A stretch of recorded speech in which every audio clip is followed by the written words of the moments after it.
Get back to your animal barn, you filthy old man. That's what tore through the quiet afternoon at Cedar Lake. Right outside my window, Karen Pierce, our oh-so-proud HOA president, letting loose on a man twice her age. I stood there, watching her berate old Mr. Harlan, a guy who'd lived here longer than half the trees on the property line. He just lowered his head, holding onto that straw hat like it was his last bit of dignity.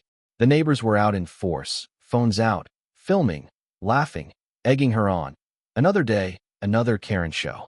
Nobody realized, though, that the man she was humiliating had more grit and history in his bones than the whole HOA combined. And when the real story finally came out, let's just say, Karen picked the wrong fight. I'm Harold Reed, and if you'd asked me 3 hours before all hell broke loose, I'd have told you life was finally peaceful. 68, retired, just me and my cabin by the lake. The same one my dad hammered together back in '52, before Cedar Lake Estates got swallowed by big money and bigger egos. Mary, my wife, passed a few years back. I found comfort in my garden, my chickens, 6 silky hens, quiet little things, the closest I had to company most days. People thought I was a nobody, just another relic out of step with their manicured lawns. But I'd lived more lives than they'd guess. Hell, I'd worked classified government contracts once upon a time, never told a soul, not even my son, David. None of it mattered here, not until Karen decided she'd had enough of me. Karen Pierce, 45, lawyer by trade, president by ego, divorced her husband and walked away with a chunk of cash. She treated the HOA like her private crusade. To her, my cabin was the ward on her perfect landscape. First it was snarky emails, then warnings about community values. But that day, she cranked things up to 11, showed up at my front gate in that red blazer, waving a fat envelope. Mr. Reed, you're being fined $5 grand for violations. She said it loud enough for every busybody in earshot. I took the papers, scanning them. Charges for my chicken coop, unauthorized livestock housing. Never mind the county permit on file. Another 4 non-compliant would stain. Some rule they'd passed a week ago without telling anyone. I knew what this was, targeted harassment, pure and simple. You're deliberately targeting me, I said, voice steady as I could manage. She smiled, eyes flicking to her little crowd. Sign, or I'll call law enforcement. I watched her fidget, checking her phone and watch. Nervous, rehearsed. When she finally left, something black slipped from her purse, a USB drive. Guess curiosity got the better of me. I plugged it into my desktop. What I found made my stomach drop, a folder called Cedar Lake Acquisition Plan. 15 properties targeted for liberation. Mine was at the top. Priority. Owner has sensitive background. Requires careful handling. There were emails with some guy named Marcus at Pine Valley Development. Lowball offers, pressure tactics, strategies for isolating holdouts like me. She dug up stuff about my past, too. Subject has previous federal connections, but appears isolated. That's when it clicked. This wasn't just personal. It was a full-blown operation, not just here, but across 3 states. I thought about calling David. I'd always kept my problems from him. He was active-duty military, busy, important work. But this felt bigger. I dialed anyway. Dad, you never call this late. Everything okay? He knew, right away, that I wasn't fine. Son, I think I need you home. This is bigger than a property spat. He didn't hesitate. I'll be there at first light. Dawn, and it was already a circus. County cop car, Karen's BMW. Officer Miller doing his best to look official. Karen had filed a complaint for threats. Miller and I went way back, and the look on his face said he knew this was theater, but duty was duty.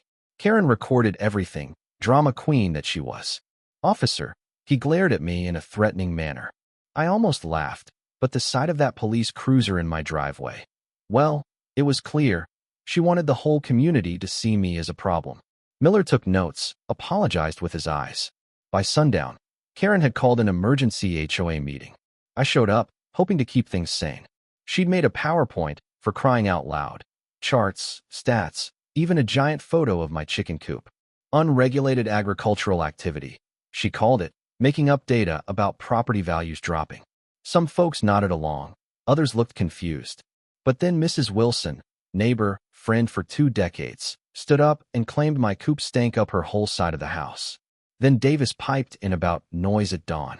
Mrs. Patterson swore my setup had scared off 3 buyers. Every word was a lie.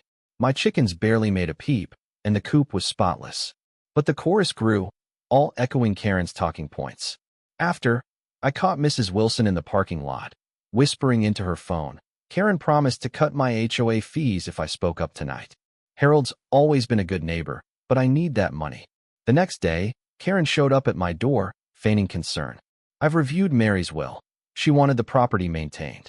If the county calls it substandard, you might lose it, Harold. She threatened me with Mary's memory, then hit me with a new assessment, $2,500 a month for maintenance violations. But Pine Valley is offering $900,000 for your place. That's above market. My land was worth at least $2.2 million, and she knew it. That night, Jake Morrison knocked. He'd served on the HOA board before Karen forced him out. Harold, I've been watching her. She's got a side deal with Pine Valley. Gets 12% commission on any property they buy for less than 60% market value.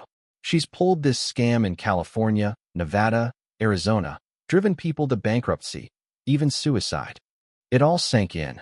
This was predatory, and I was just the latest target. The next morning, Karen came with a parade, lawyers, inspectors, a county official, even a reporter. We have a court order for inspection, she crowed. They photographed everything. My coop, a pile of lumber, the old fence, making the most innocent details look criminal. Karen herself scattered bags of fertilizer she'd bought, then shouted, "Look, he's contaminating the street." The stench was all her doing, but the neighbors only saw what she wanted them to see. Then, in front of everyone, she forced me to my knees, made me pick up her fake mess with my hands. Phones out, people laughing, someone filming the whole humiliating scene. Within hours, the video was viral. Facebook, Nextdoor, all the local groups. I was the filthy old hermit now. But Jake was still digging, and what he found next blew the doors off the whole plot. Recorded phone calls between Karen and Marcus at Pine Valley. Phase 1 complete, old man's resistance broken. Phase 2, emergency property seizure. This wasn't just my fight. They were after every property on the lake.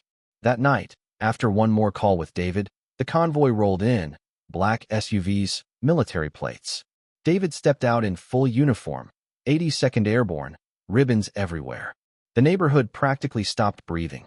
Karen strode out in her red blazer, ready for a showdown. "You can't park here," she barked at David. He looked her up and down. "I'm here visiting my father." She puffed up. "Your father's violating community standards." Then the whispers started.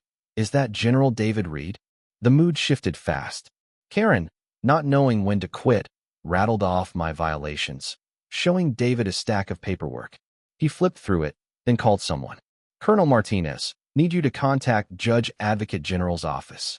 For the first time, Karen's smile faded. David was calm but firm, eyes like steel. "I want all these violations reviewed for fraud and harassment." Karen protested, but the crowd was with David now.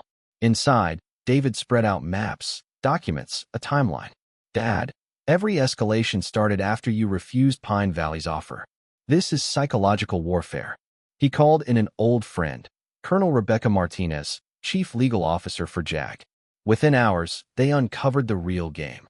Pine Valley was a front, snapping up water-rich properties near D.C. for pennies on the dollar, funded by shell companies in the Caymans and Malta, laundered money, foreign interests, even CIA flagged them as a possible national security risk. But the twist that hit home, Rachel, David's late wife, had represented a family destroyed by Karen in California. The same tactics, same outcome, a Marine vet driven to suicide. David's mission shifted from defending me to exposing a national threat. Then, just as we were piecing it together, a brick shattered my window. "Old man, 48 hours to leave." It was no longer HOA drama. These were pros. Tire tracks, footprints, surveillance. David called in military police, and suddenly, our sleepy street was crawling with agents, all tracking Pine Valley and Karen. Karen, still clueless, gave a tell-all to the local paper, painting David as a bully. But behind the scenes, Operation Clean House kicked in. FBI, IRS, and state police all on the case. Within hours, the feds found shell companies and $200 million missing from pension funds, drug money, foreign intelligence ties, the works.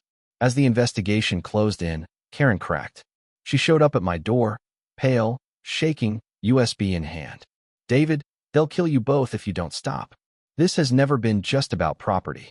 On the drive, proof of a nationwide scam, 67 communities, $800 million stolen, elderly targeted, all tied to water supply access near government sites. My own name flagged, HydroShield engineer. They'd targeted me for my classified background, wanting access to the country's water defense blueprints. Within a day, the dominoes fell.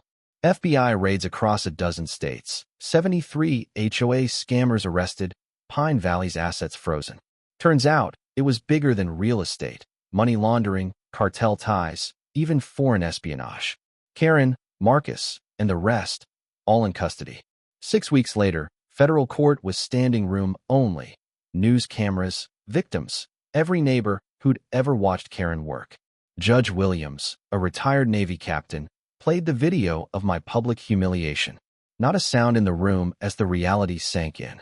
Mrs. Wilson and Davis both broke down on the stand, apologizing for their lies, for being played by Karen's greed. The jury took 3 hours, guilty on all counts. Karen got 63 years, no parole. For racketeering, abuse, fraud.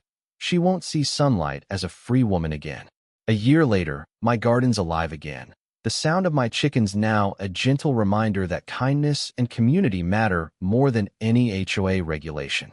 David visits often, his daughter Emma scattering feed and asking, "Grandpa, why did that lady hate you so much?" I tell her, sometimes people put money before kindness. But good always wins in the end, honey. Cedar Lake's new board, led by Jake, wiped out Karen's rules, turned the place into a true neighborhood again. Justice didn't come from revenge, but from people refusing to stay silent. So if you're staring down HOA tyranny, remember this. Bullies count on your silence. Stand your ground. Because even the quietest voice, when backed by truth, can crack a crooked empire. And now, I gotta ask, where do you stand? Ever dealt with an HOA nightmare? Was I right to fight? Or should I have just sold out and moved on? Drop your story below, because sometimes justice needs a witness.